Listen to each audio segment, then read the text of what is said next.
It's the Duffin Up Podcast.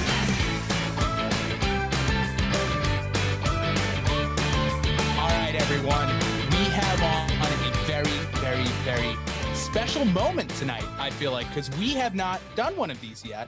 Nope. This is a collaboration for the ages.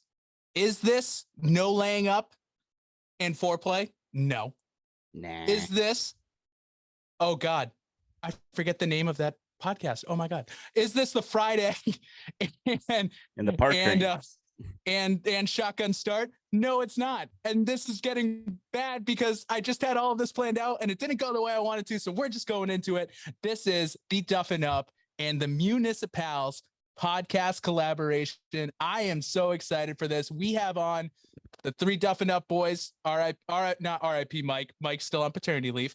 And then we have on Ashton and Big Chris from the MuniciPals. Gentlemen, how are we doing tonight? What's up, boys? Doing really well. Glad to be on. Glad to do a dual collab episode. I think it's going to be really fun. Yeah. And of course, a huge shout out just before we begin to Jeff from Chasing Aces. He got us in contact with each other. Very, very happy that he did that. I know you guys are both Pacific Northwest guys Yeah. Sorry, Ashton. I've I know gone you're back way back with Jeff. Jeff is way before golf. I've known Jeff for a long time. We actually met at a local coffee shop called Deadstock, sneaker coffee shop in Portland. Only Portland. I was just about to say, I knew you were a sneakerhead and I knew he was a sneakerhead. So I was like, this is going to be, and of course, Mike is our resident sneakerhead as well. But unbelievable that we were able to kind of get this going. I know it's been a hot minute, but we've been trying to do this for a bit, but we're very pumped about this. So first question to both of you. Well, pretty much just to Big Chris right now. Chris, has Frankie moved up the leaderboard now? Has she finally passed club champion as the number one in your life? After the consistent roasting that I've gotten after I stated that through our podcast, absolutely. Undefined number one. Club champion is like 50 steps below where Frank ranks now. She is the top of the totem pole. So yes, she's up there now. That was a horrible take on my part and not what a father should say. But hey, it was said and I take it back, but yeah, man, that's somebody's daughter. I'm still in love with her. You totally can't. Roast on somebody else's daughter. But just going off of the shoe game, does that correlate to your golf shoe game? Do you have it? It absolutely does. Ashton can contest. I don't think there's many rounds Ashton's played with me where I play in the same golf shoes unless we're on a golf trip, but I usually bring 3 to 4 pairs with us. So, we'll play 5 rounds and I'll have enough shoes almost to play a different pair every time we play a different round. So now, are you more of a sorry about that, Chris. Are you more of a sneaker? Are you more of like the Air Jordan type, or are you more of obviously I play spikeless now and I love them, but like there's the Adidas, which are much more like a sneaker, Air Jordans, much more like a sneaker, Nike sneaker, or do you play like the old school, like FootJoys, the Echoes now are like that too? Or are you much more like, I'm a sneakerhead, we are playing like that type, we are only wearing those type of shoes? So it depends on the course, depends on the vibe, depends on the outfit that I want to put together. So if I'm playing a little bit classier, let's say we do get the occasional invite to a private course, guys. Shocker, we do play private courses here and there. Ponies. If we do get that invite. Chris, we're off. I have not said a word, and we are off to a fucking horrible start. just keep going. Keep going. We don't have a paternity policy. There are guys on paternity leave. Your ass is doing the podcast. You said contest. I can contest instead of attest. Wrong verb. Yeah, what? We weren't going to follow up on that. We weren't going to. Well, I have to, this is therapeutic because I have to hear Chris say contest and attest every week and I just swallow it. And now I can actually fucking say something. It's like, no, it's like Tom Doak's group is not the fucking caveman. That's Gil Hans. Pasatiempo is not designed by fucking Peter Jacobson. These are important fucking facts. And if people are coming to us for facts, which I guess they're not, because what the fuck are we saying? Why would they tune into us for facts? I don't know. I mean, we could just do Chris talk and Ashton plays proofread. That fuck MuniciPals, because apparently we play private golf courses. Let's have Chris talk and I'll be the editor. Like, excuse me, Chris, that's not quite correct. Without a comma there. Okay, I'll go back on mute. Go ahead, Chris. Tell them about how you sneaker for every day. I said the Ashton, occasional private course. Hold on, Ashton, are you looking for a job? You need a new podcast to join? It sounds like there's a little trouble in paradise over here. What's going on? Duffin Up has acquired MuniciPals on this podcast for the price of one hot dog and a pair of shoes. Ashton is just a spicy, bitter man sometimes, and this is his one time that he can just come out, lay it on the line. This is like our phone calls not on podcasts. This is how we communicate. So let it out. Let it out, man. Air it out. This is Ashton. This is the real Ashton. People don't get to hear this on the MuniciPals podcast. Well, the only time I get to say it is when people talk about fucking Sharp Park and how great it is, and it's a McKinsey. It's like, true. Yeah, I mean, like people say it's a McKinsey. The equivalent I say is like, it's like if you take a human body and you chop it up into little bits and you like just mutilate it, and you're like, well, it's a person. It's like, I mean, not really anymore, right? It's like, okay, like Sharp Park is just sort of a fucking waste of time. Sorry to the show. I mean, I'm just going to continue to get roasted about this, but there's certain things that grind my gears, and it's like, hey, we only have so much time.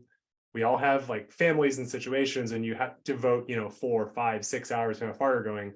I'm not going to go play a course where the fucking greens are plinko and where I would describe the greens as, quote, slimy. And I don't really care if it was a McKinsey. The greens are slimy and they're like putting on plinko, fucking unsubscribe. So again, I'm way too hot out of the gate here, but yeah, like I never get this way, but suddenly I guess Chris saying contest and attest just has my I don't know, I guess my blood's boiling over here. I don't know. He's just jealous of my sneaker collection, and when I get to talk about it and I get to go in about it, it gets him upset. And all I know is when I come visit you next time, I am going to count, because on 3 straight podcasts you've said you have a pair of sneakers for every day, and that is sure as shit not true. And I'm going to fucking count the number of sneakers, and if it's 364, I'm going to be on your ass. So that's what I'm saying. I should turn the camera and just show you the closet. Okay, help us, guys. This has turned into a 1v1. No, continue. Please continue. This is great. The whole time I'm watching Ashton's T-boil, I'm just looking at his dynamite mustache. I'm like, that is fantastic. How long did that one take to grow? That thing is I kind of a couple weeks, and then it just kind of, it's all I got. I can do a goatee, but all I've got is the mustache. I've also realized that this like salmon colored shirt is making me look like I'm angrier than I am. I am not angry. Like, I don't know what has happened. I am so sorry. I have taken your aura is very red at the moment. Yeah, well, I'm repping our Sugarloaf Social Club over here. But yeah, no, it's very red. I'm always a little bit flush, but I seem angrier than I am. So I'm sorry, Chris. I love you. I want to keep doing the podcast with you. We have not been acquired by Duffin Up, but I am excited to hear you guys talk, because now I'm feeling self-conscious. So I'll go back on mute. Acquired for $0, because that's what we with $0. Yeah, we can't even get you a hot dog. We really can't offer you much. No, we may have to actually ask you to pay to be acquired. Yeah, can you pay? We need the infrastructure. We need everything on that. Oh man, but that is funny. So now, Chris, go ahead. Sorry. Oh, I was gonna say, so as the sneakers go, so if I'm playing somewhere a little fancier, I'm gonna throw FootJoys on. I'm a big traditions guy when it comes to FootJoys. So if I'm gonna do that, I've got about 5 or 6 pairs of those. So those get rotated through, but the majority of my stuff is gonna be a mix of spiked and spikeless Adidas and Nike. I don't think I did get into New Balance 564. They did like a skate style, like cleatless shoe, which was really comfortable, really cool. But outside of that, it's like 90% Nike Jordan and then like 10% Adidas when it comes to the rest of my stuff. So it's heavy on the Jordan retros, really heavy on like the victory tours. Like if I'm getting serious and like we're playing a real tournament and I'm throwing spiked victory tours on most of the time. Now, have you ever done what Pat Perez did with the Jordan 1s and just take those little, 6 things, screw them right in and be like, these are golf shoes now? Hell no. Not gonna do that. At one, I don't have fuck you money like he does. He does. And so I'm Especially not now gonna ruin a with Liv, he $200 does. pair. Yeah. And so I'm not gonna go and ruin, a good pair that I would wear on the street. So no, not really my thing. And now that they're doing Jordan 1 golf shoes and they're doing them in highs now too, which I've gotten every pair of those since those released. I think like there's no way that I would go that route. But I mean, they're killing it. Jordan is absolutely destroying it with their golf releases. I just ordered a pair of the lows, the Jordan 1 low golf, the wolf gray ones. I don't know if you have a pair of those, but They're comfy. Yeah. I've heard that really like wearing comfy. slippers out there. That's what I've heard. Yeah, it's good on the course. I wear them to work, but I had to change out the insoles because on hardwood floors, there's no cushioning in a Air Jordan 1. Like it's just literally it's like vulcanized sole, like a skate shoe. There is no cushioning at all. So when I wear them to work, because I have to wear golf shoes to work every day, I had to change out insoles. But on the course on grass, it's totally fine. In my Totally head, I good. forgot that you're in the golf industry. So you were saying wearing them to work. I was like, I just pictured Yeah. you clacking around on the tile flooring. I'm like, what is this? It's like the Bryson and Brooks video. It's like Chris with his like 8-inch like metal spikes, just like crunching around at his office. Like Chris in accounting over there. He's clacking around. You can hear him coming around. Oh, Tim, Ashton's just in the background. He just goes, oh. Yeah, we've got a little Brooks Bryson energy, Chris. I'm sorry. Yeah. Are you what team are you guys on? Brooks or Bryson? Oh man, I would have said Brooks. That's almost but... impossible now. Yeah, I feel like back in the day, non-existent. Yeah. On the PGA, Brooks for sure. Yeah, and I lost all Bryson respect wasn't for Brooks ambassador for club champion. I was so fucking mad when we picked him up. Yeah, I mean, we dropped Jordan Spieth for Bryson. Not the best And look. Luckily, we kicked him out the minute he joined Liv. It was like, dude, you have to play in at least 30 events to hold your contract with us, so you're out. Yeah. So who do you have now? Who's club champion? So Paige Sporanic is our big one. What's up? She's the big get right there. That's easy on the eyes for sure. Easy on the eyes. Yeah, I mean, with almost 4 million followers on Instagram, it actually makes more sense to have her than most pro golfers. Yeah. I mean, over Tiger for sure. She brings more people in the store than like all 4 of our PGA ambassadors did combined. That's like cool. It's crazy. And then we've got Jim Furyk, gotta have Jim. Him. Please tell me you have I mean, if you're gonna fit somebody well, dude, that swing. Like if we can fit that swing, we're solid. Bingo. Great. We can fit that swing. We can fit any swing. Yeah. Pulling back on Brian, putting back on Brian right there. Is fluff included in that deal? Yeah, he's got to be a package. So does he just stand there? I assume he's got to be included.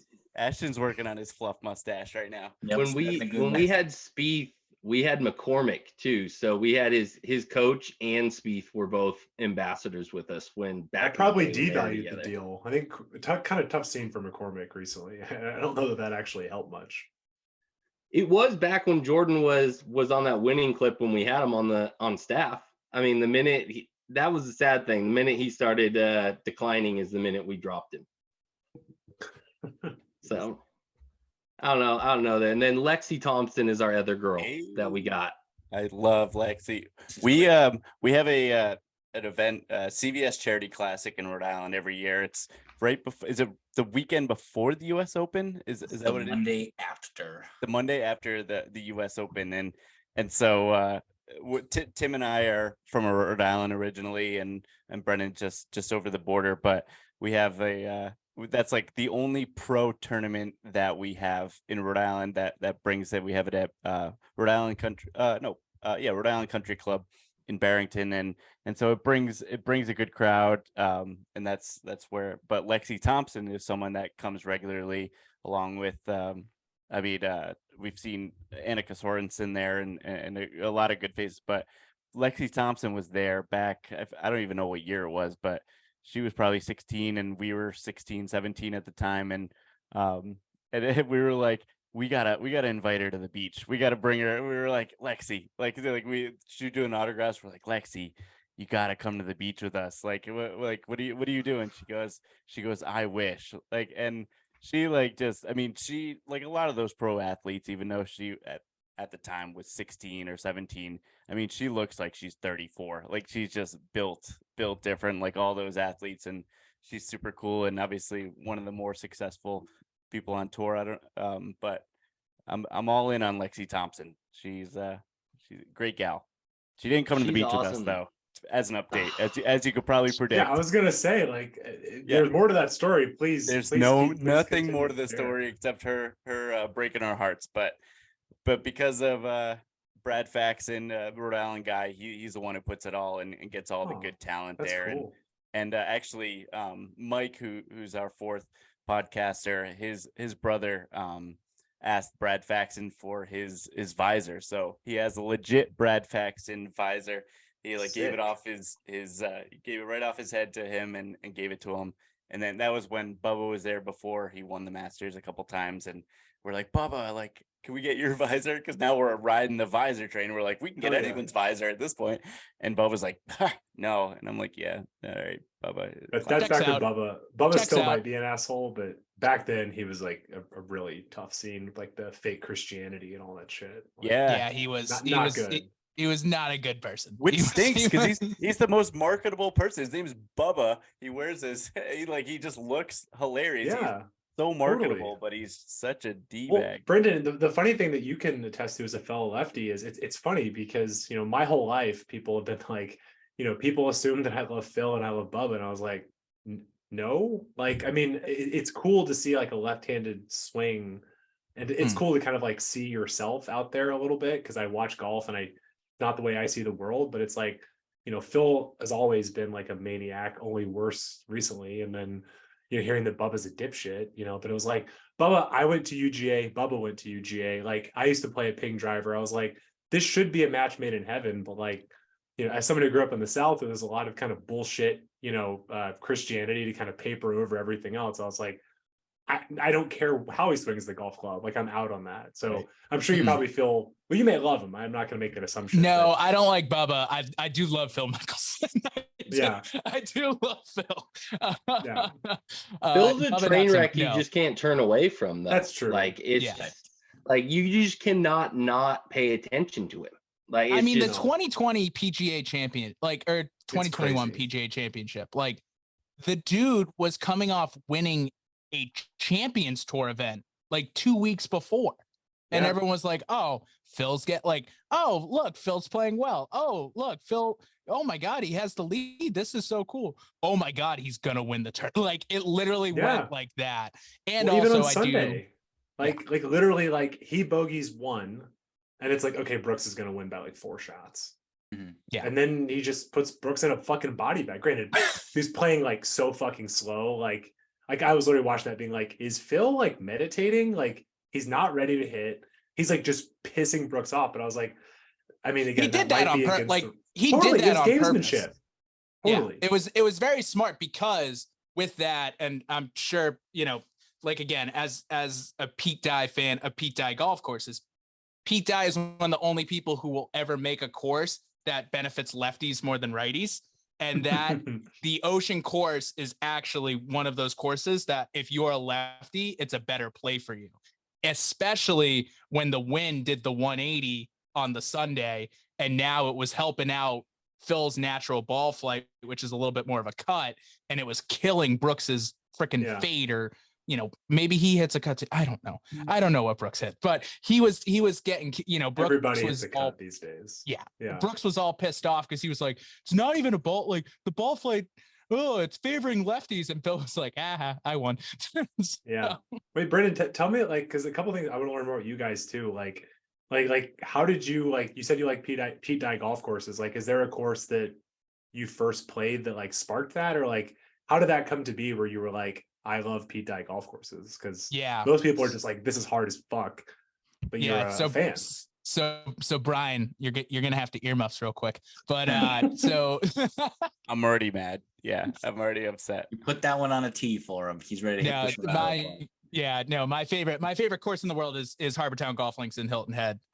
We've been going there since I was 5 years old, and we actually I lived down there during COVID for almost 2 years, and I like fell in love with it the first time I went to the RBC Heritage. Like, I think it's an amazing course. I saw freaking Arnold Palmer play there like 1996. The drink guy, the guy who created that drink. The guy who created, actually it was 97 because I wouldn't have remembered 1996 because I was 4, but I remember because I was 5 in 1997. So, I just have great memories down there. Like, every time Davis Love III comes around there, people are like, oh my God. And it's the only place in the world where if Davis Love III comes around, people think he's a god because he won the tournament 7 times.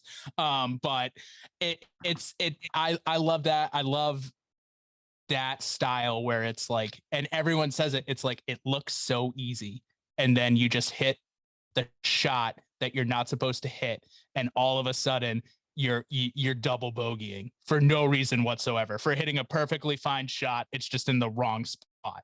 And I just think like it's just so interesting because you don't get that from, you don't get that a lot from the other, if you're looking at a Doak course, if you're looking at a Hans course, like I forget. I think it was you. It might have been you, Ashton, who was talking about like Reese Jones tracks, and you're like, yeah, it's going to be a bunker right off the fairway, 290 yards every time. Like, I'm good. Pete Dye don't do that, baby. Pete Dye, it's a different. Every single hole is completely different, and the greens are always brutal. You never know. Half of them have false fronts. Half of them, it's a difficult challenge, and I think that's something that, like, for me it's great. For Hilton Head, it's great that they have a couple of Pete Dye courses down there, and then I say how hard it is, and then those guys go out and they shoot 24 under over 4 rounds, and I'm like, how did you just Yeah, I remember this was a couple of years ago, but I remember it's weird. I do watch a lot of golf, and I just have a vivid memory of watching Abraham Answer hit 18 greens out there and just being like, wow, that's clinical. I mean, I think it was 2020. I think it was. He came in second, but I remember him hitting 18 greens, and it was like, that was the one where there was no one there because it was COVID, which I was there. I think Webb won. Did Webb win? I think it was. Yes, Webb Simpson won. Everyone was pissed. No one likes. I mean, Webb Simpson's just he's Duke's Mayo. He's just there. He's just a wet blanket. Yeah, literally. Like he is the most he is. Sorry, Webb. Like, you're probably a great guy, but you have the personality of a ham sandwich where it's bread, ham, bread, and that's it. Yeah. Do you guys know? He's definitely listening. He's definitely listening, and he definitely was just. I know, right? Yeah. He turned off the pod just right there. all 75 of our listeners, and one is Webb Simpson every time. How unreal would that be? That would be hilarious. It's Miss Brendan's mom, Tim and I's mom, and then Webb Simpson. He's like, I was honestly, in it would fit his brand. It would fit his brand.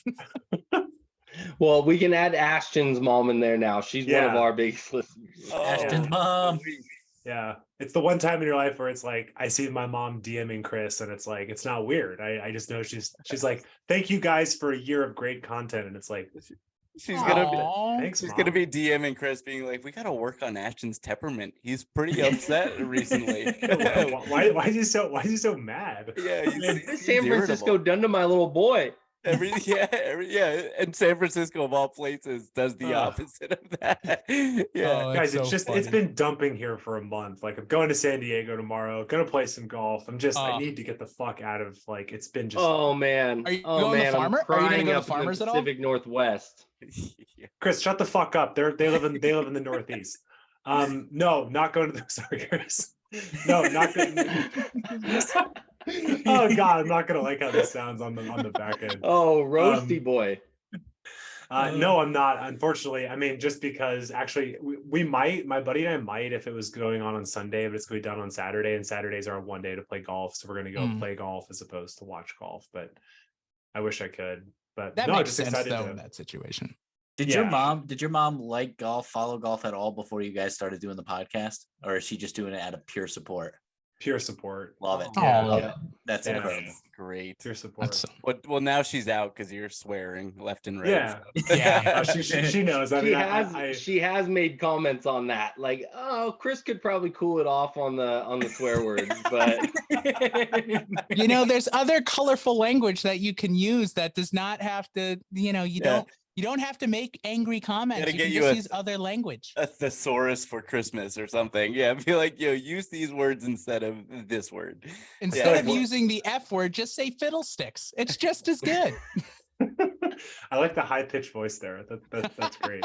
Well, speaking of weather, I mean, one thing I was gonna ask you guys earlier is, I grew up in the South where, I mean, it gets cold, but you can play in the wintertime.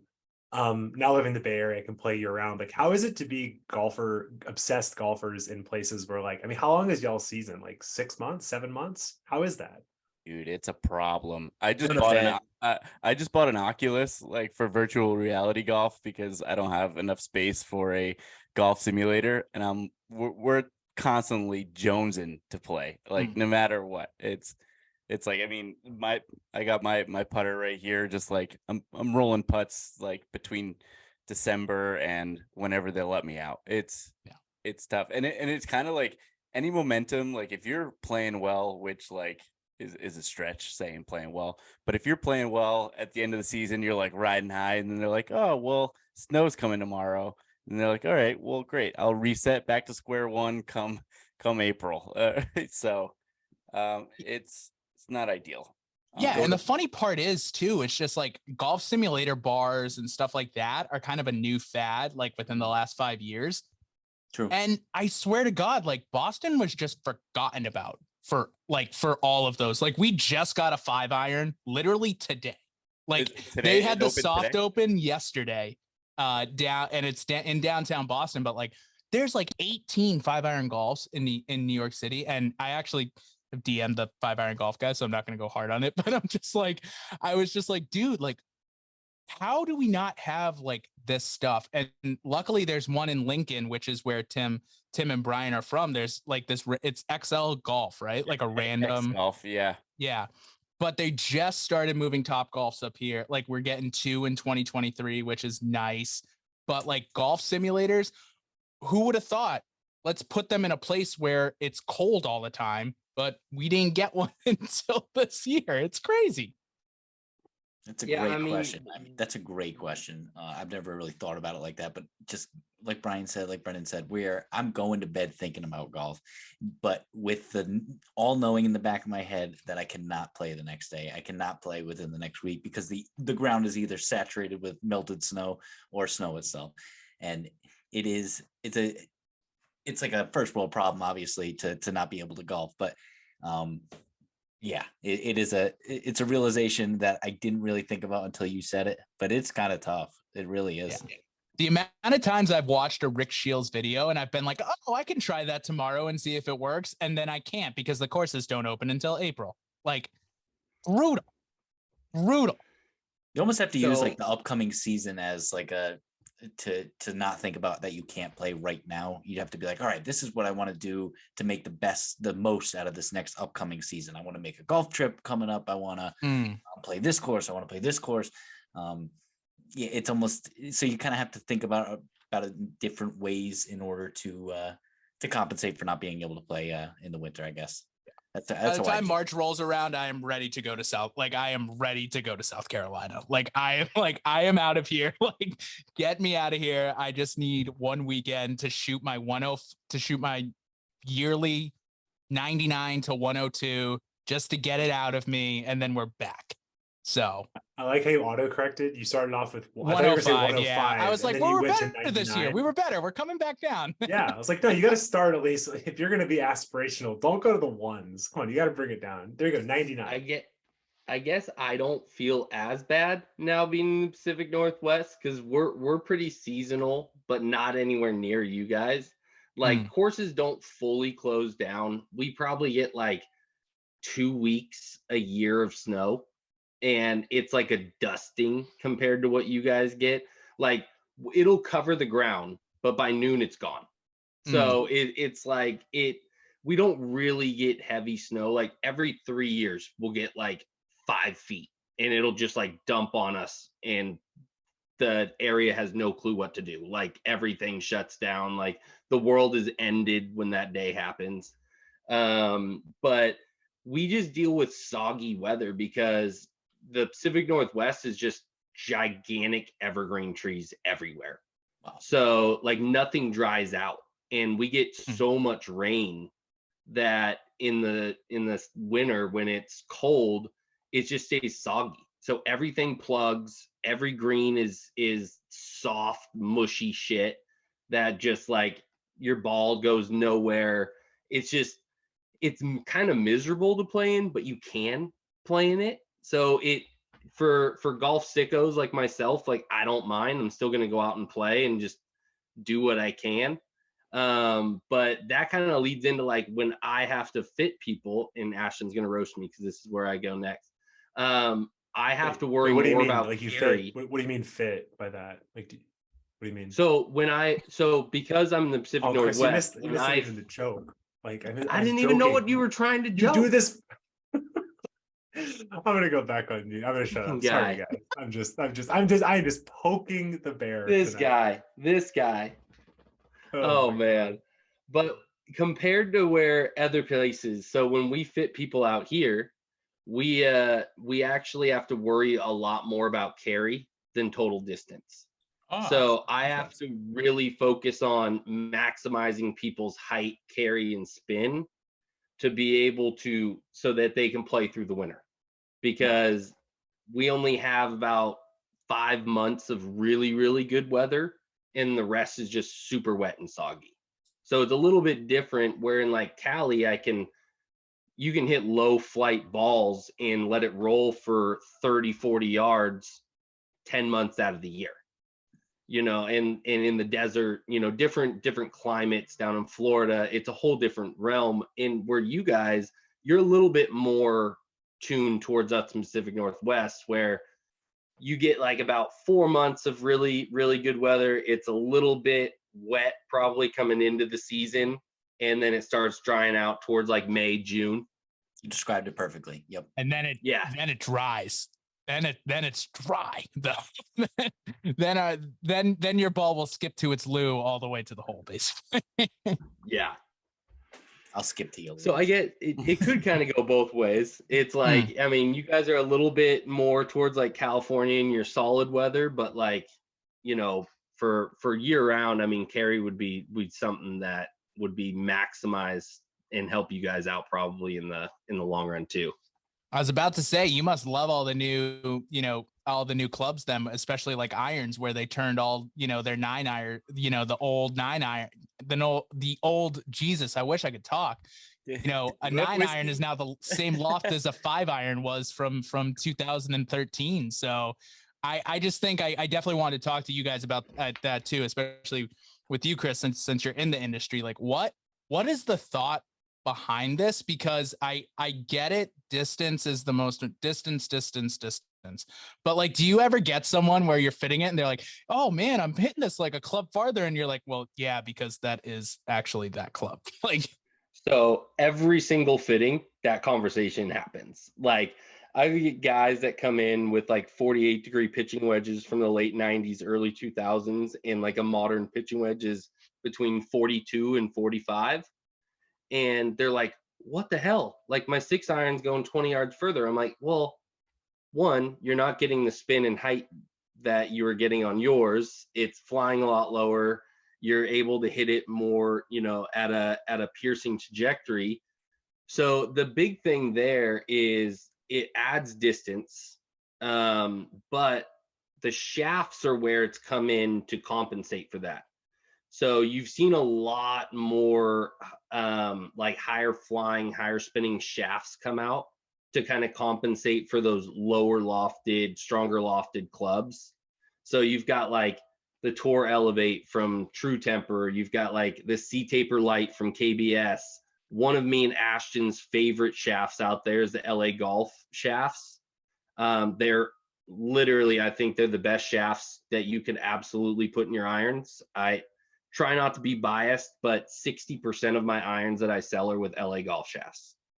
So it's like their dispersion, height, spin. I mean, it's almost impossible to beat on that. And me and Ashton both play the 105s. I play stiffs. Ashton plays extra stiff, but we both play those shafts. And I mean, that's where you're getting all of the characteristics you're looking for is more in the shafts than these heads now. Where back in the day, in the 90s and 2000s, it was you had dynamic gold and you had like Project X rifles. Like there wasn't a variance of shafts. So they had to give you loft because all you were worrying about is weight back in the day. So it was like you play a regular, a stiffer, an extra stiff. They're all 120, 125, 130 grams. There was no difference in there. And then if you went with more of a whippy shaft, it was only tuned for ladies and older people. So they didn't make graphite that could work for guys that had swing speeds like Ashton or dudes like Bryson. Like Bryson plays 14 clubs in his bag, all graphite, putter included. And that's the same with me. I play 100% graphite driver to putter. Wow.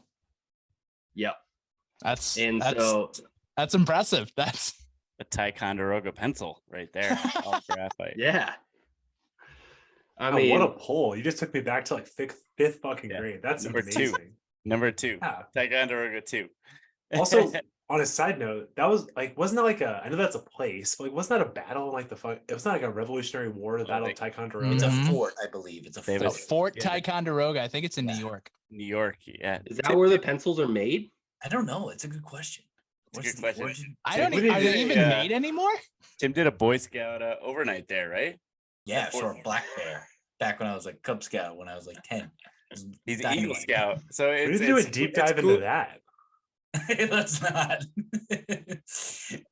Yeah. Ticonderoga pencils are made. It doesn't give any information. So they're probably made overseas and put here. Most likely. I actually, I didn't bring this up just so I can talk about this, but like I realized like that's the only good pencil out there, really. Like really I feel is. like this is important. Yeah, it is important. Like you get a shitty Staples pencil, like they make pencils, and it's like that's tough. That's not. I mean, they're actually better golf pencils than any other, aside from Ticonderoga, than any other full length pencil. I don't know. Probably the only like worthwhile tool we were ever given in public schools.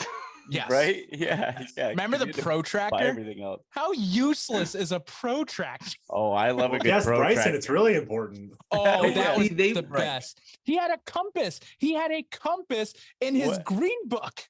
What was do you need that for? What was the tool to make a perfect circle? What was that called? That's a compass. That's a compass. Yes. Yeah. Oh, I love a good compass. Yeah, with the pointed end and the pencil on one side. That was the compass. And then he also had the protractor in there too. And everyone was like, what is this dude do? Why are we doing geometry? Yeah, This is the putt.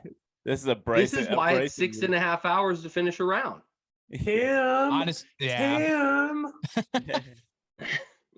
Honestly, the Ticonderoga pencil, it's something about the wood was just slightly softer than the other one. It's almost like it's almost like a McDonald's chicken nugget.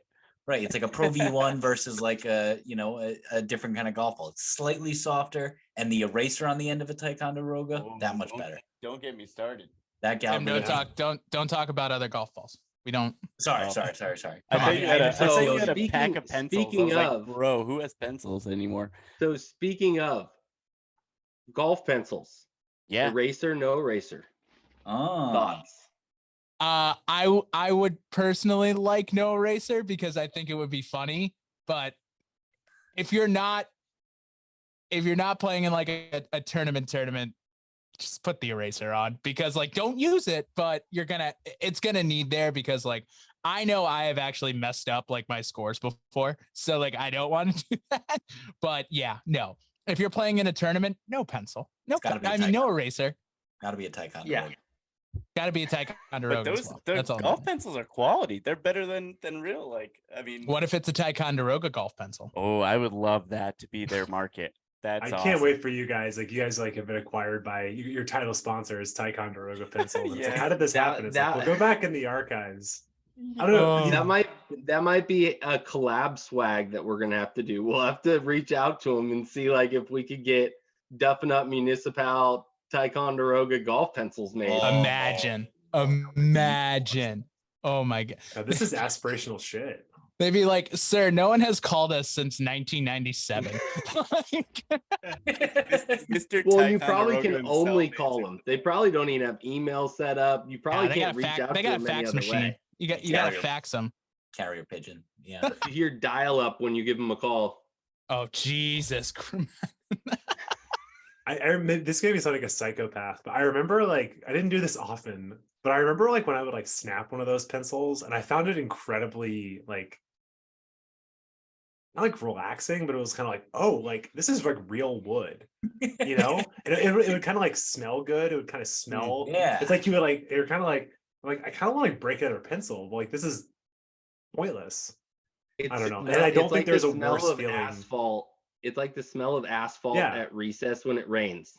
Yes. Oh God, I know. Whoa, that like you said that like my brain. Oh, it's the best. Everyone that went to school that had a playground outside that had asphalt and tan bark, it was a distinctive smell. Yep. It was. I can smell it right now. Like it's crazy. Yeah. Yep. Yeah. And there's not a worse feeling in the world than when you have a pencil. Again, a Ticonderoga would never do this.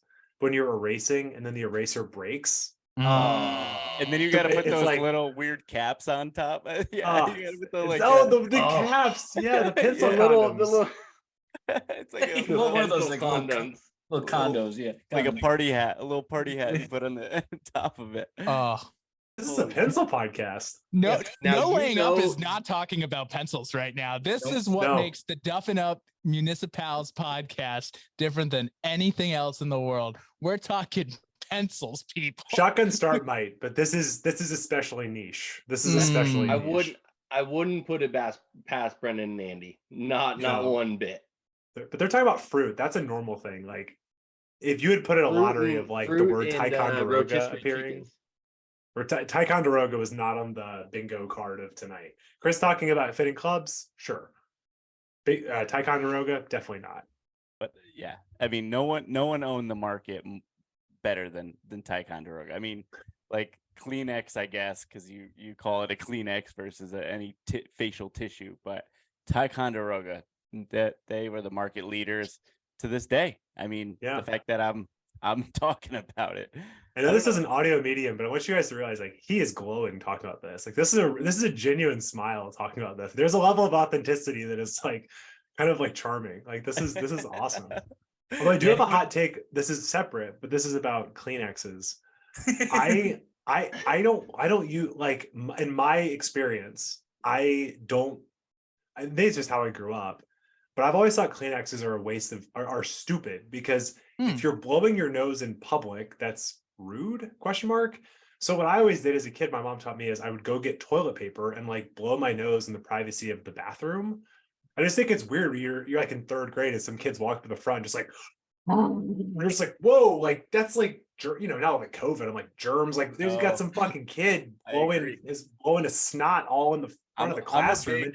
I'm a big blow my nose in front of the mirror guy because I want to make sure I got all the bats. I mean, I got a big schnoz here, so I got to make sure that everything's accounted for, and I'm Yeah. not embarrassing But myself. you go to the bathroom to do that, and like Yeah. toilet paper is the exact same thing as Kleenexes. But Yeah. like What about they built Puffs? this market on What about Puff's tissues, sir? Oh, What with about like Puff's tissues? with like the lotion, with the lotion built in. Lotion.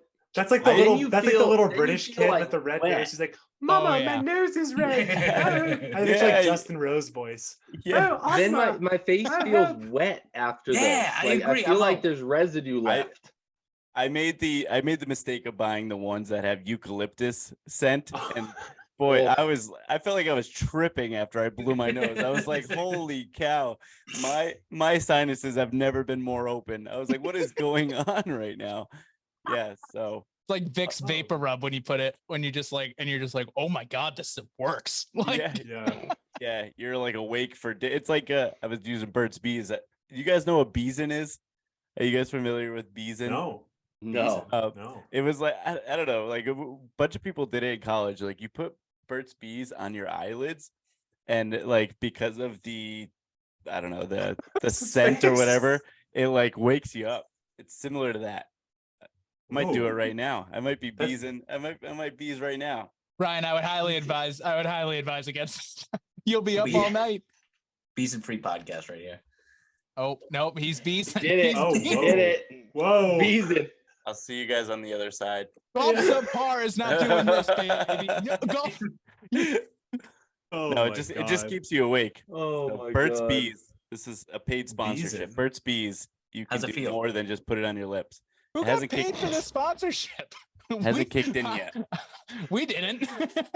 Yeah, no free ads, but like we're giving a Yeah. lot of like Kleenex, Ticonderoga, Puffs, Bees, Burt's Bees. Yeah. Who Vicks are we gonna Vapor talk Rub. about? Are we gonna talk about Xerox next? What's the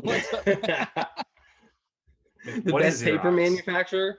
It's not paper, isn't it like a copier? Copier. Yeah, It's a so copier. it was they were like the first copier. And Yeah. Huh. people used to say back in the day we're making a Xerox instead of we're making a copy. Oh. So much so that they lost their trademark. So they lost their because it became public domain. so they lost their trademark. It Interesting. was hilarious. Well, Frisbee. that- Does Frisbee crazy. like? Do they have like a trademark on that name? I knew it's a company. No, it's literally a frisbee. So you cannot trademark. Yeah, no. So it's public It's domain. normally a flying disc. Or, yeah. fine. Yeah. Wow. All Like, right. they- I got hit. I'm getting hit by the bees. My eyes are Get wider hit by than the ever. beast. I'm getting beezed. Don't try this at home, kids. The people Oh listening my at home. God. Yeah. Webb Simpson at home. Yeah, is- Webb Simpson's like. Also, I meant to tell the story earlier. I think everyone needs to. I'm sure people know this, but it's important to remember. One of Webb Simpson's name. One of his kids. He has like 9 kids. One of Really? his kids' name is Wyndham, and he's also sponsored by fucking Wyndham Hotels. Yeah. I think he said this, but I think he did it because like he spends a lot of time in Wyndham's, and so I think he has a positive association with a fucking hotel chain and named one of his 9 kids Wyndham, which like That's like that's some, not a mayonnaise sandwich move, but it's concerning. that's like a it's Kanye really West concerning. Kardashian move. North, like just Yeah. or a, Northwest. Elon Musk move. Just like Yeah, Like Which, before wait, Dr- oh, that But has now- repercussions. Your kid has to live with that forever. Wyndham. before Drake Bell got canceled, he was going to name his kid Taco. Like, Yeah. you know, Oh the my list just God. goes on. like Chris just had a kid, Big C. Yeah, what'd you name him? Jordan? What's your kid? Oh no, but now I just realized though the thing is Chris's whole thing is hot dogs and a Would you- Frankie hot dog- Frank. Oh shit, Chris just pulled a Webb Simpson. Whoa, no. Did it. Did it. No. Subliminally, wife didn't know. Oh, no. Oh, that's a good. But good didn't you prank. want to name Well, Frankie Right. like if it was gonna be like you had some golf names that she rejected, No, right? so if it was a boy, he was going to be named Palmer after Arnold I like that. Nice. I like it. because I couldn't get away. She wouldn't let me go with Freddie because Freddie Couples is one of my faves. She was not about that. She wouldn't let me go Tiger. I don't know. Damn. That was hibosh about- real what about- fast. What about Eldrick? Would Yeah, she let you go Eldrick. Eldrick and then Eldrick Eldrick, Reinhardt. Eldrick was not in the Yes, he cards is. either. She was not just got about it. yeah. Yeah. Your wife. She come in and just. That hit was you? my wife. She had to come in and get the baby holder. I thought she had to swat you. Be like, stop Oh talking. no, she just laughed. She's like, while honey, she I'm walked beezing. by. Honey, I'm Yeah. beezing. Yeah. Your wife and I are on the same level right now. We're both beezing. I've never seen Brian's eyes open so wide in my I know, and they're not even open, really. It's like it's between the whiskey and the bees. My eyes don't know what to do with them. So At least before it's I Thursday. If it came, was Monday, you're up all night. Yeah, so right, yeah. before I came on, before I left work, on TrackMan, I was like, you know what? I'm gonna play one of the local boy tracks for you guys. So I play, probably not easy to get onto, but I played Dedham Country Club and Polo Club. Dedham Country and Polo Club. That's a very nice course. Yeah, so I played Yeah, that on Just your TrackMan local before I muni. came. Not It's Yeah, a you know, polo just a club. local muni on TrackMan. I do want to talk about that because I know you guys, Chris and Ashton, I think you both mentioned, if Chris, it might be on your side that you've played over 600 out of the 1100. That's him. Yes, I Not have. me. I have. that's number one. That's amazing. Number two, I think it's amazing because I think that's one of the things that the Pacific Northwest and the West Coast in general does so much better than the East Coast, because as Tim knows, as Brian know, I would say 60 to 65% of our courses are private, Mhm. at minimum. And I mean, we do not, like, nice munis don't really exist around here. Like, we don't have a TPC Harding Park that you can play for $55, or a Torrey Pines that you can play for $55 if you're a San Diego County resident. We have Braintree Municipal, which is $95 for a not great round. so Wait, what's the deal with Braintree? I've never even heard of that. look, Braintree Municipal. Yeah, I've never even heard of that. No, it's an okay course. It's Oh, just So expensive. Braintree? But that sounds like a Yeah. like a kid's learning store, I mean, hey, right? hey, the American Revolution started here for a reason, baby. We got the smart people here. No, I'm kidding. Braintree. Yeah, Like, what is where the what brains is the grow on origin trees. of that? I don't know. Braintree. I think If it's they a don't town have in fucking England. Ticonderoga pencils, they are missing out. Yeah. Braintree has to have Ticonderoga have to. pencils. Though Oh. it is Braintree is right next to where they're opening up the first Top Golf in our area in Yeah. Canton, right down the street. We've been hurting for, it's been a drought for Top Golf over here in the Northeast, and the closest one I think was New Jersey. I think that was the closest one, but then it just so happened that they are now they're opening up one right, like, probably 30-40 minutes from downtown Boston, a Top Golf, and then there's also opening one in Rhode Island closer to Tim and Brendan and Cranston. So we are sitting high, but I've never even heard of Braintree Municipal. I don't even know.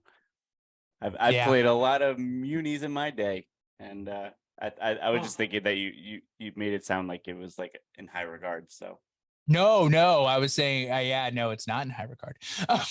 Have you guys played? Is it George Wright? Isn't that the one That that is- that featured? Yes, George but that Wright. also, that was a private golf club forever. Oh, Until that's the right. late 90s, when the city of Boston bought it. And then did they hire Gil Hance, Brian? I forget who they hired to redo it.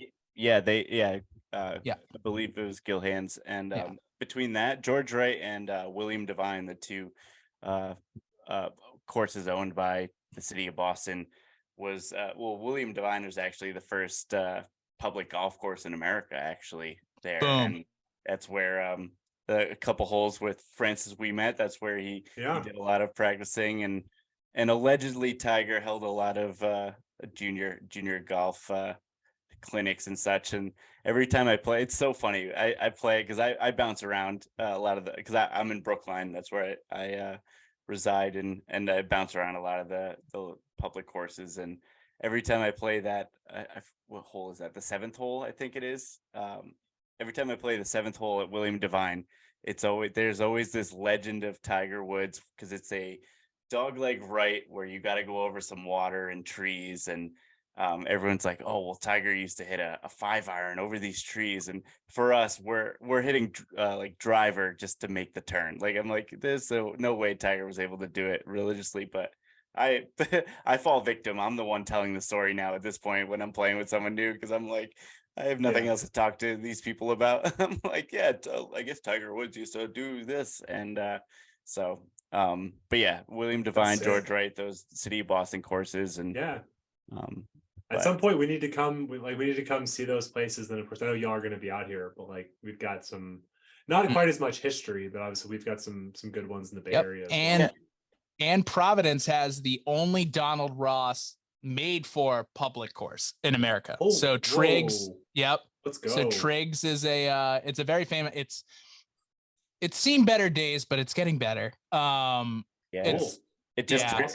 they turned it over to the city of Providence and it kind of went to shit, but the layout is phenomenal. It's a true Donald Ross. It's one of my favorite courses. Yeah. Turtleback greens, the amber waves of dunes, and the handshake number one, first hole handshake where it's straight up, and then hole number 2 will really just kick yourself and keep you up at night where it's just like, okay, yeah, welcome to the course. And then hole number 2, go fuck yourself.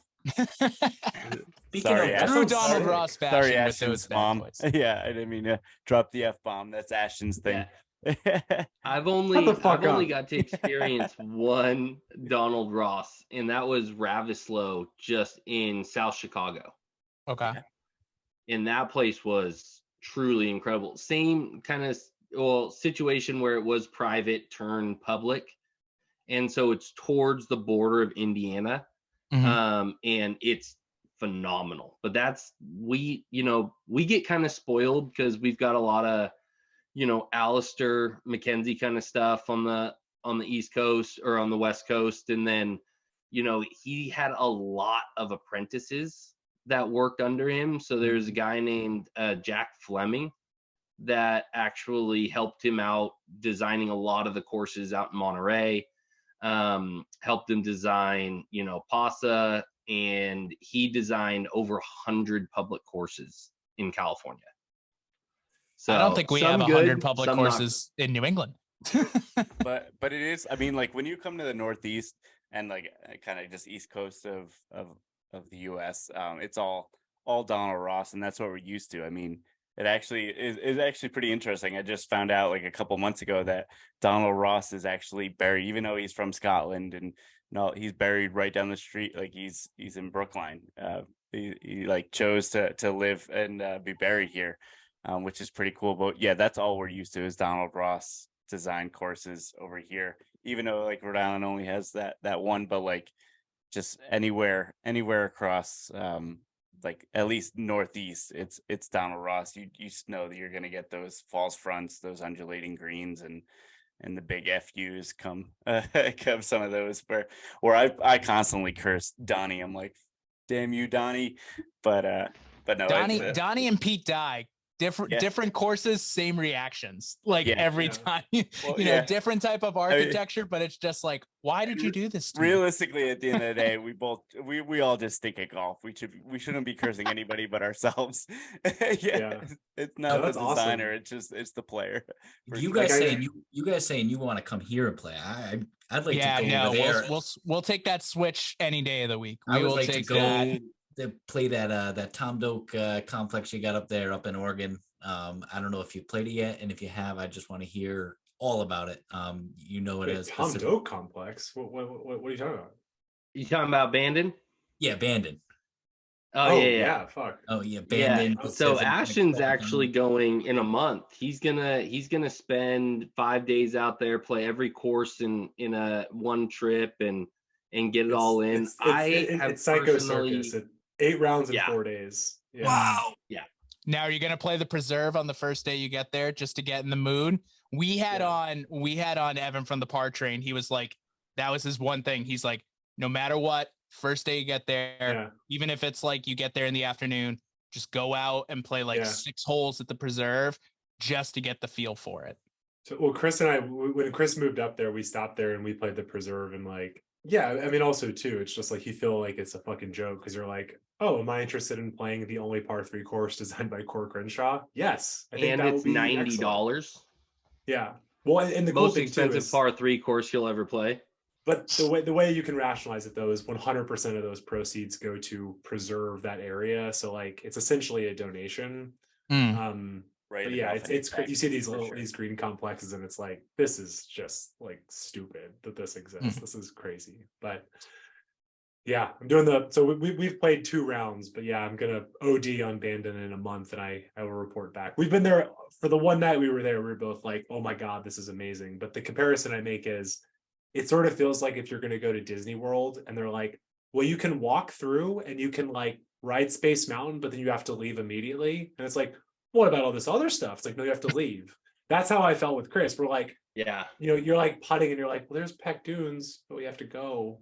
What? We had one day driving through. I was actually moving from the Bay Area to Portland, and my wife was a super champ, drove the moving truck up without me and let me go on a golf trip with Ashton. And so we did Bandon. We stopped there. We played Sheep and OG Bandon in one day. We played the Reserve the day before. I was able to get down there and did a day trip and played Old Mac. But I haven't gotten to play every single course. The only 2 I haven't gotten to play are Trails and Pack Dunes. But everything that we've experienced, I mean, the first time me and Ashton stepped foot out there, I actually got to play Sheep the 3rd day it was open.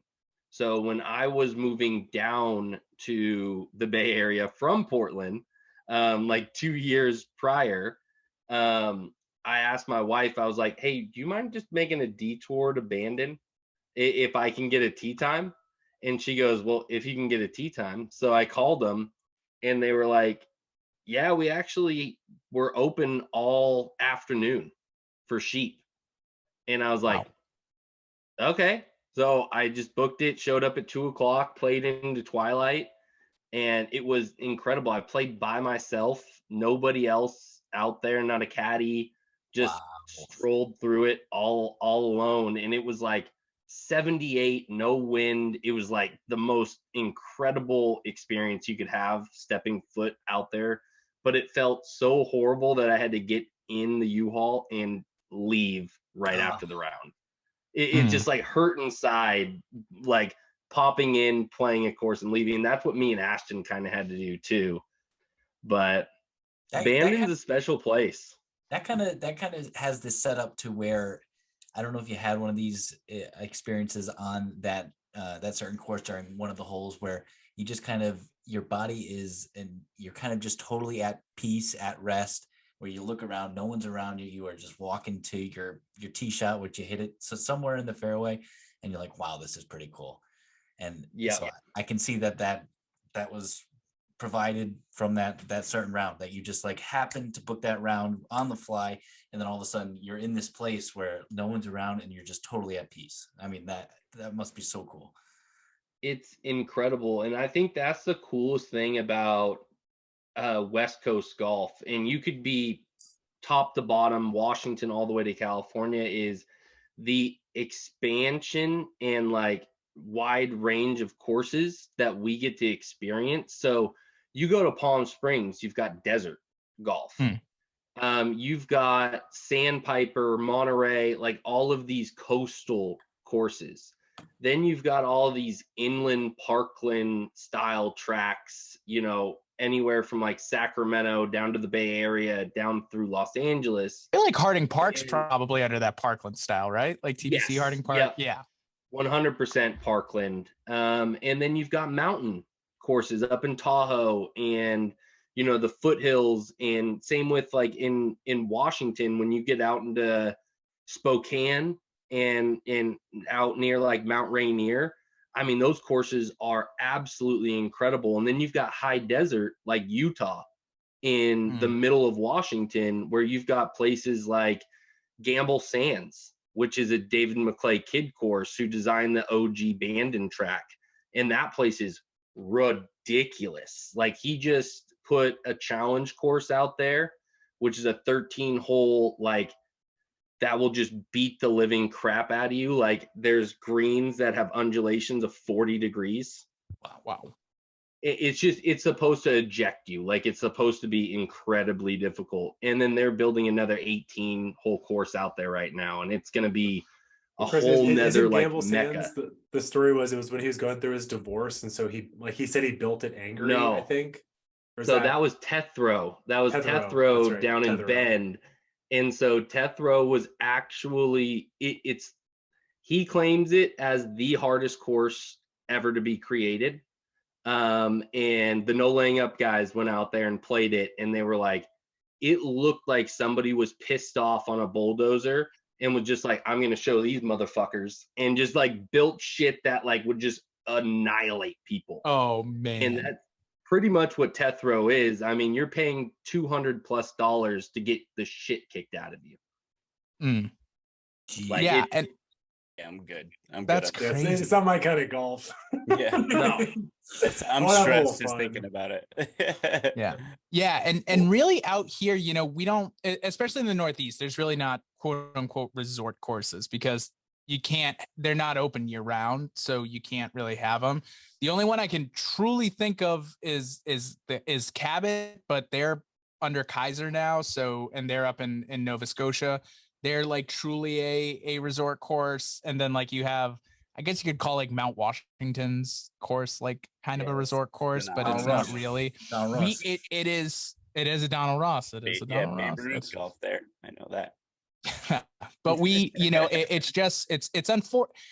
We talked with the Cape Cod golf guys about it too. It's unfortunate, and it's not going to change. You kind of just have to roll with it, where it's just like, okay, if have some friends that belong to private clubs or belong to all different ones, and then you can play with each other. But it's unfortunate that's just kind of how golf is in the Northeast. But at the same time, I understand why the country club has a $500,000 initiation fee, or why like all of these places. Is that what it is? It was at one point. I think they've bumped it down to 250. Dude, that's more than like Lake Merced, Cal, and Olympic Club out in San Francisco. It's old money though. No one's ever paid it That's because true. they've all been members since they were like they rejected Tom Brady's application to be a member. Like that's how. Like Holy shit, really? Yeah, because they didn't want the attention. They didn't want the attention. Because there's which by the way, they just held the US Open, so they're gonna get the attention. But yeah, but they even though his house is right on the country club or on the country club, I don't house. think Robert Kraft, who also has a house on the country club, I don't think he's a member either. And he owns he owns the Patriots. Yeah, and Holy but like shit. but there's a muni, a local muni, Robert Lynch municipal golf course, right, like butting up, like separated by a chain link fence right next to the country club that I've played probably couple hundred times, and it's glorious. It's one of those things because I think the country club used to own it, but they sold it because it is kind of like built out in a swamp. They were like, we're just going to sell it to the town of Brookline to make a uni course or whatever. So that's a good course to put into your to do. But they've totally revamped. I mean, they got for the when we did host the US Open, they shut down as a 9-hole course because it is an 18-hole course, but they shut down to a 9-hole course in order to allow like media and stuff. It turned into a parking lot for a couple months last year. Yeah, they ripped that bad boy up. Yeah, but they got a fat check, so they're totally revamping that whole course. Cool. That's what it should be. That's perfect. Yeah, they're redesigning. They're actually like changing the whole layout entirely. Like just like which hole is number one. Like it's totally, they're revamping it, and I liked it to begin with, like because that's where honestly back a couple years ago, like 4 years ago, 5 years ago now at this point, but that's where my company had their golf league, and so I was playing that at least a couple times a week, and so I know that place like the back of my hand. But it is one of those things, like we were talking about how it gets. You were saying damp and wet, but I call it moist. It was very moist, and it was a very moist course, and a lot of people don't like it because it's not that great condition because it is built on a swamp. But yeah, no, that's if you ever come up here, we'll either go there or we'll go to Granite Links, which is probably the best public course in Massachusetts, at least New England, I would say. In New England, yeah. Granite Links we're doing this. That sounds amazing. If you guys ever want to look that up, so it's built on an old it's built on an old Quarry. dump. Yeah, no, so it's all the landfill. So I don't know if you're familiar with the Big Dig, which was like the biggest engineering anomaly known In to human man history. at that point. Yeah. But basically like $3 billion over budget, by the way. Yeah, It's and co- so we're still they paying built a for it this tunnel. day. yeah, They they took all Brian can the- explain it better too, but they took 93. So 93 used to cut through the city, and it was disgusting. Like, it was gross. Like, it looked horrible. Like, it was a big bridge. Like, you know how you see it in Chicago, like like how they have the elevated roads and the elevated. So it just looked horrible. So then they tore that down. They put it underground. Yeah, so they And dug then out they- just yeah. tunnels and highways, under the city of Boston. And so all of that dirt, because you got to put the dirt somewhere, is now in Quincy, Massachusetts. And it was just a huge pile. It's all quarry. But now they turned it into a golf course, and it's It One is of my best friends beautiful. lives in Quincy. He just moved from actually Brookline to Quincy. no, It is one of the most beautiful. It is, and it's it's a beautiful awesome. course. It's I play there every year in this charity golf scramble, and it's way more money than you want it to be. I mean, like, playing around is like 150 minimum, and that's during the week for that. But like, it's worth it. Like, some of the best views, you overlooking the skyline of Boston. Ooh, that sounds sick. It's really freaking cool. And allegedly there's a because it is an old quarry too. So allegedly some of the one of Whitey Bulger's, the great Irish mob boss, one of his cars is down there, and probably some bodies too. But just some good crime family history. But it's one of the coolest courses ever. It's well kept. It's definitely the best bang for your buck. So That kind of gives me, like, that story gives me kind of Chambers Bay vibes.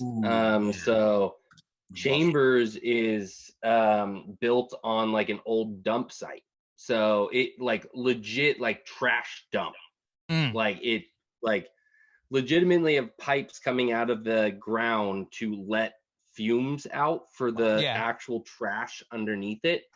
And so the city, the state of Washington just literally on wasteland built this absolutely spectacular public golf course out there.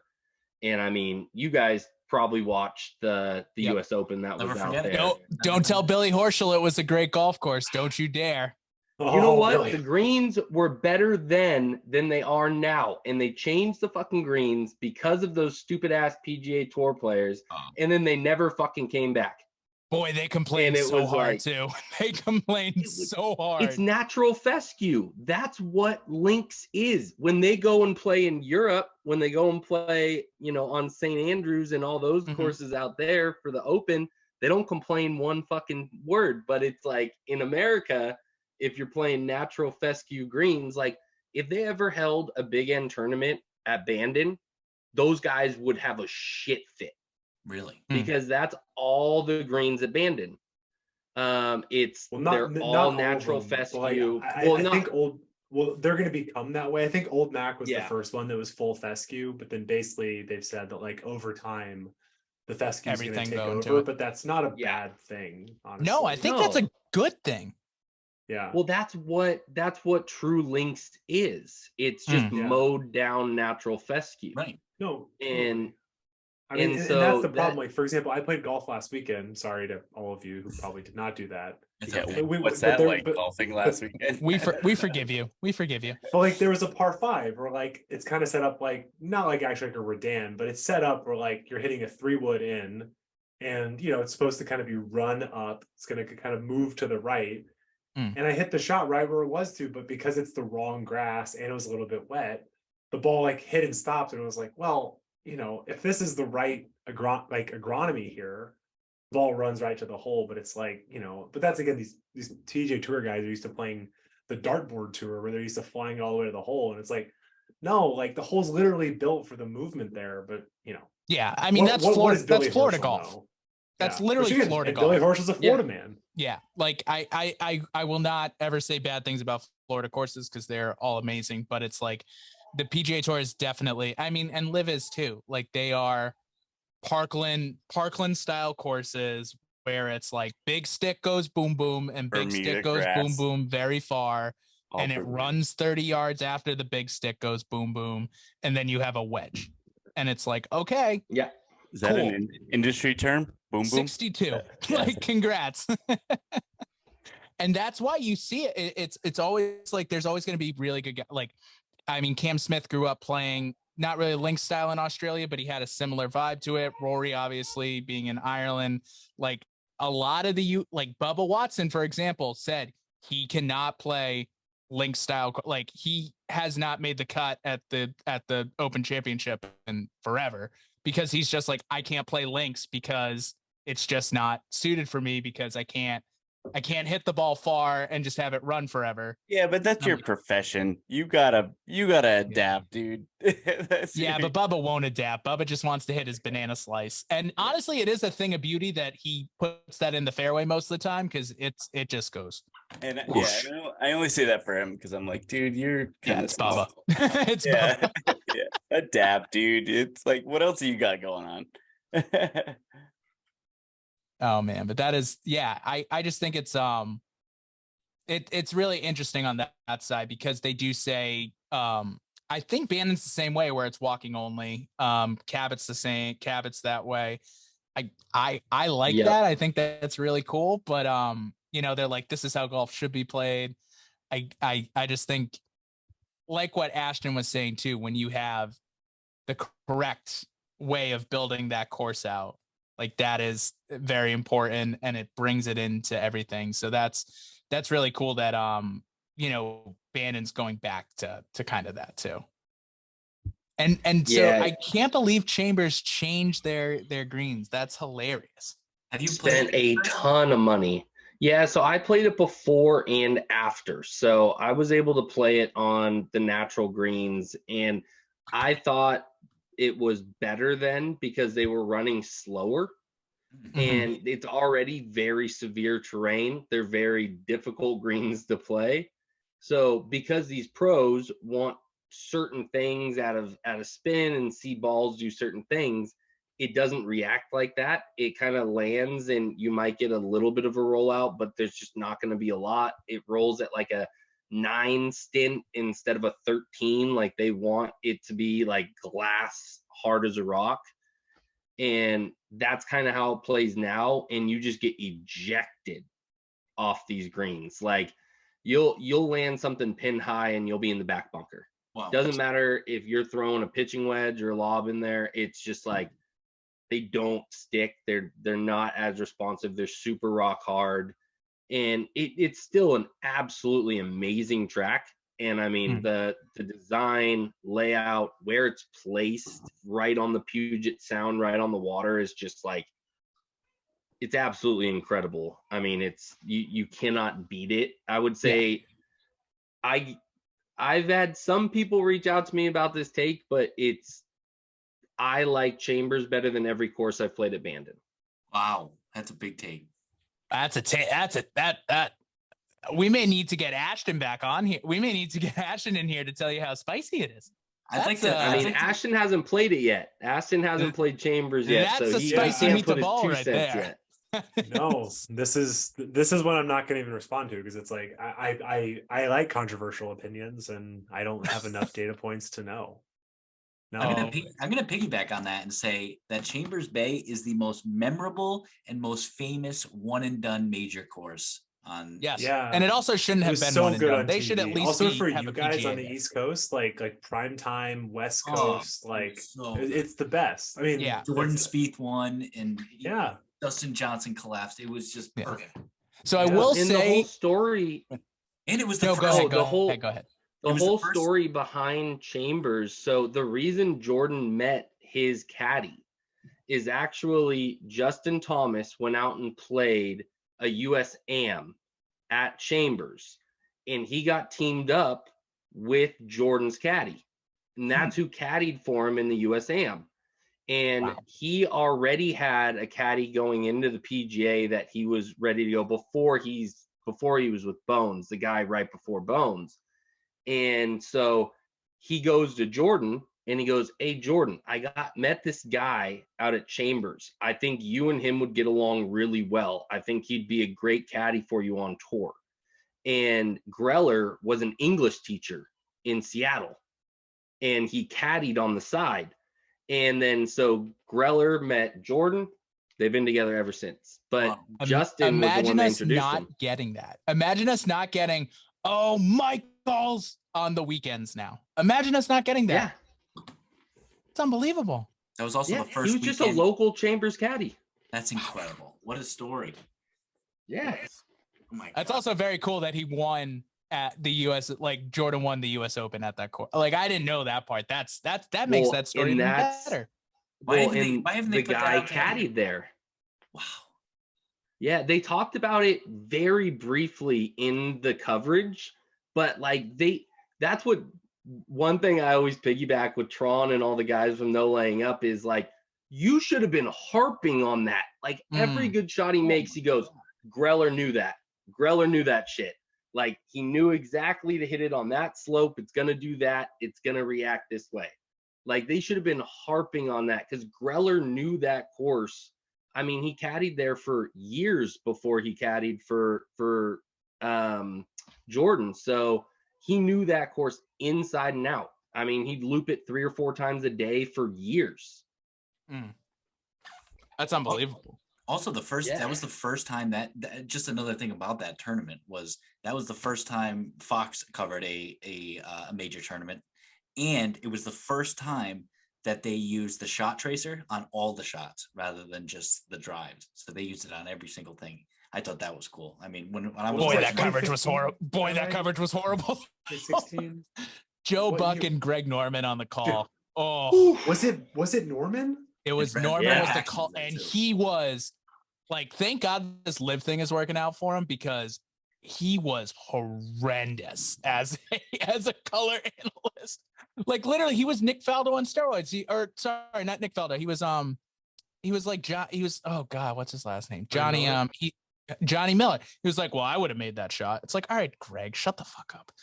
But it's like no one even talks about Davis Love III. You know, he was going to be before Zinger. He was going to be the Zinger replacement. I think he did 1 week, and they were like, "We can't do this." Because to your point, like white bread sandwich, like Zinger's not good. I mean, Zinger's not that interesting. I mean, with this whole like pressure all bullshit. But like, yeah, it's funny when guys they're like, "Okay, DL3," and then it's like, "Oh, you suck. Like this is not good." It's like Jason Witten from Monday Night Football. It's like we have made a terrible mistake. Like, dude, I will say though, Zinger's zinger about the pack the last week was incredible. A gigantic waste of incredible. Time. Gigantic waste of time.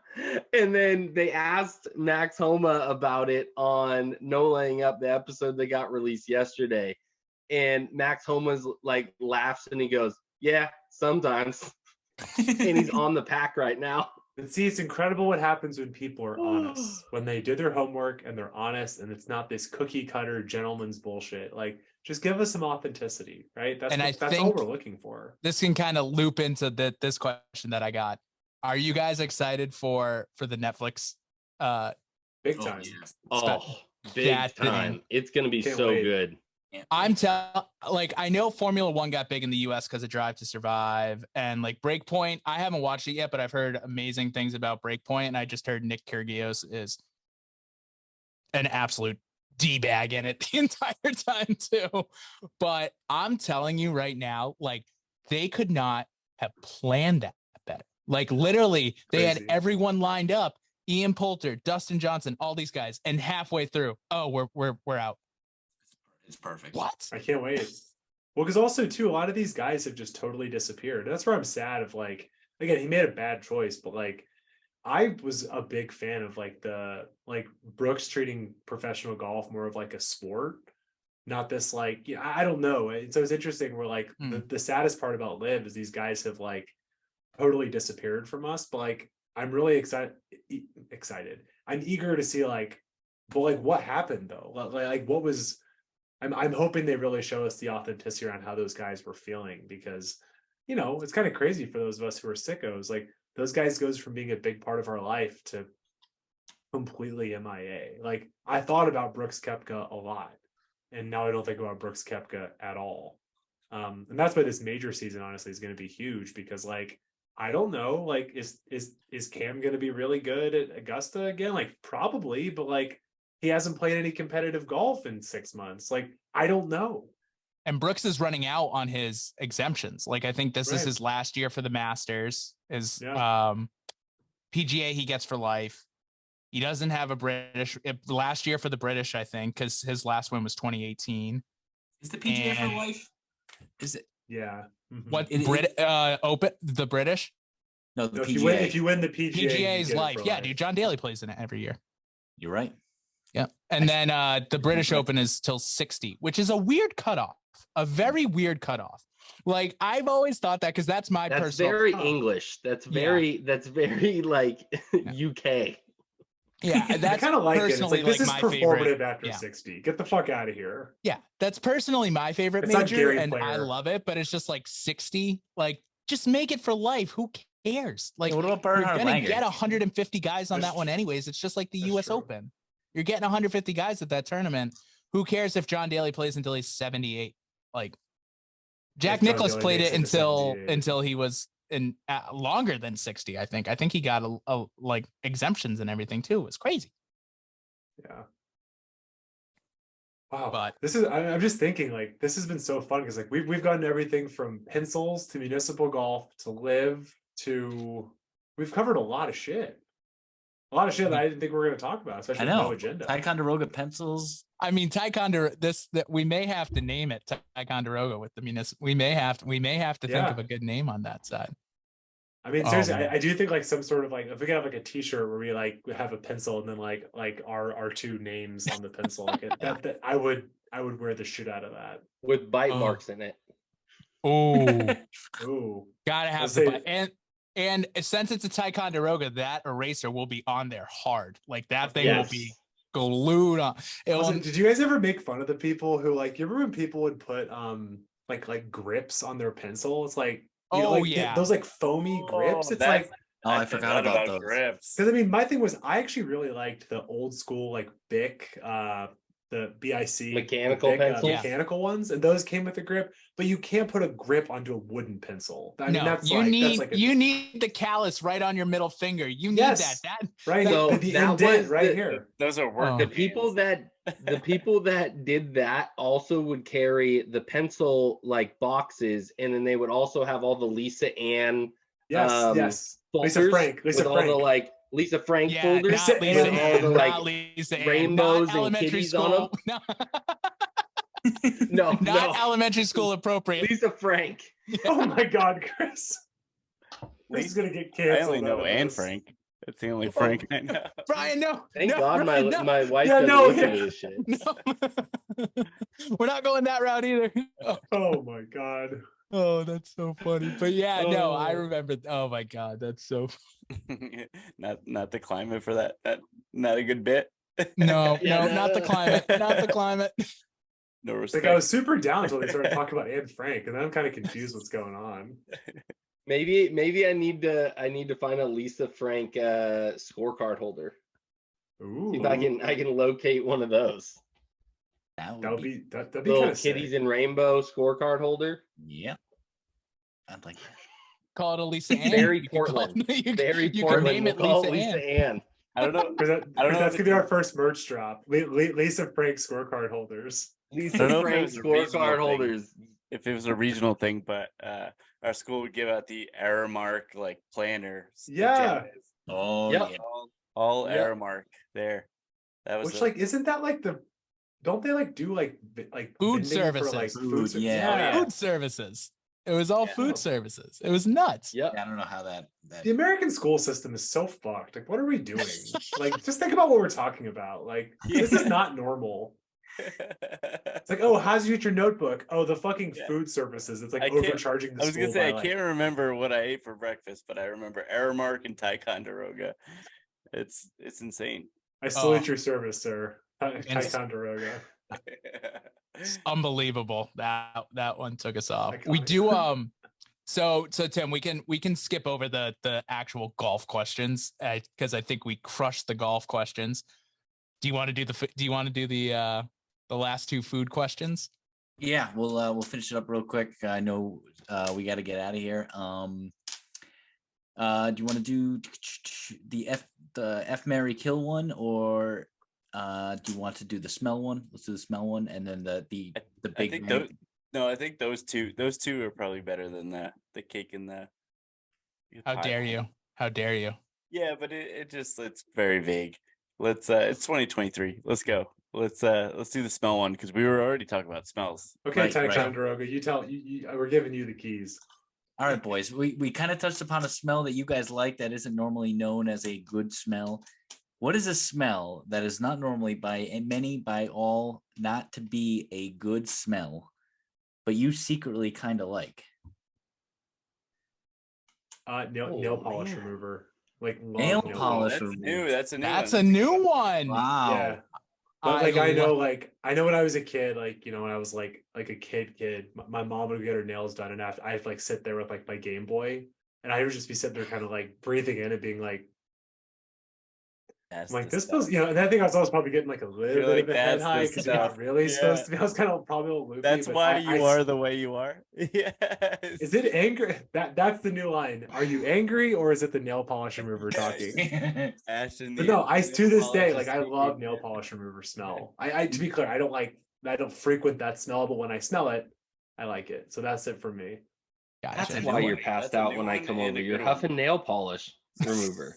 I didn't say huffing. It's just when I'm adjacent. When I'm adjacent to nail It's a polish whiff. remover.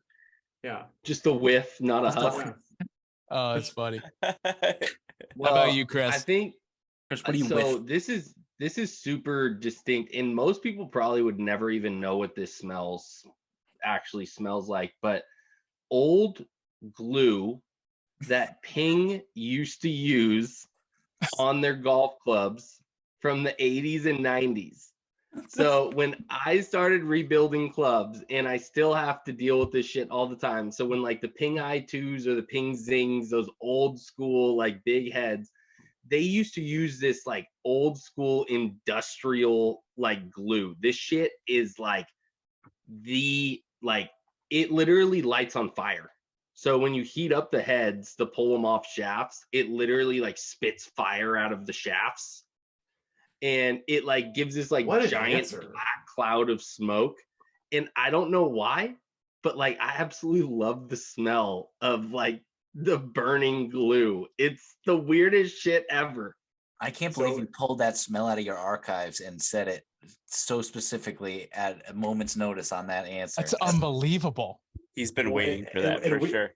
We sound like borderline drug addicts. Like Chris is over here like huffing glue, huffing nail polish remover. He's ripping apart clubs to get his high. I'm over here just like drinking nail polish remover.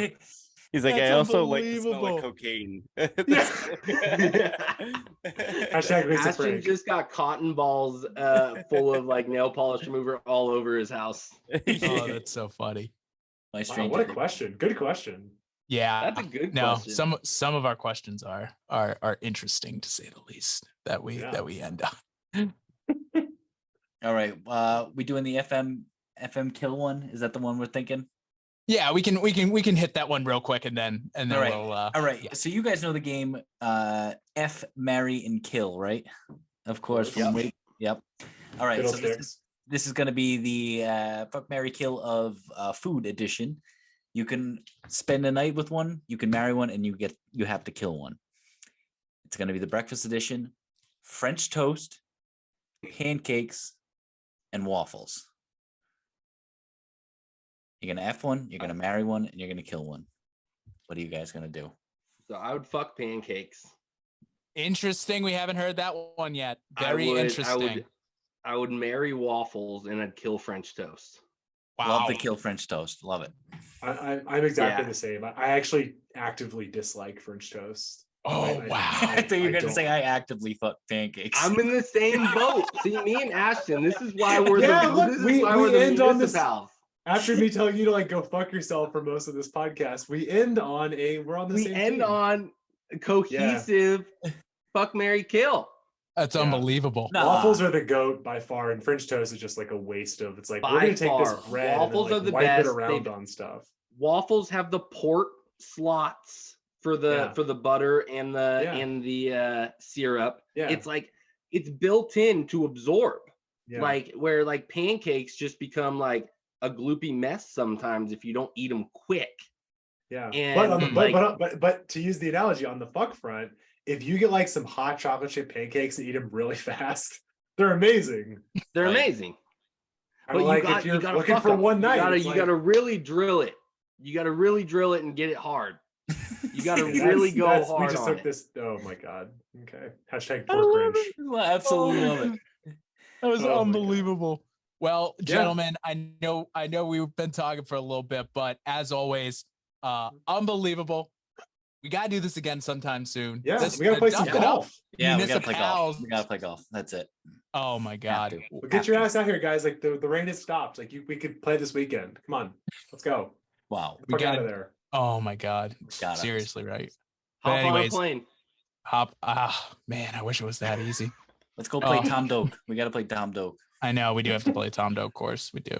And then you guys got to come out and play Donald Ross with us because that's all here, baby.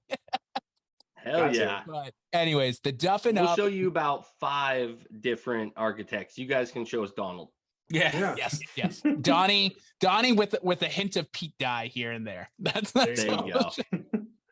But anyways, the Duffin Up MuniciPals collaboration. What an unbelievable time. Thank you guys so much. We really appreciate this. And thanks guys. This was super fun. Thanks for having us. It was a good time.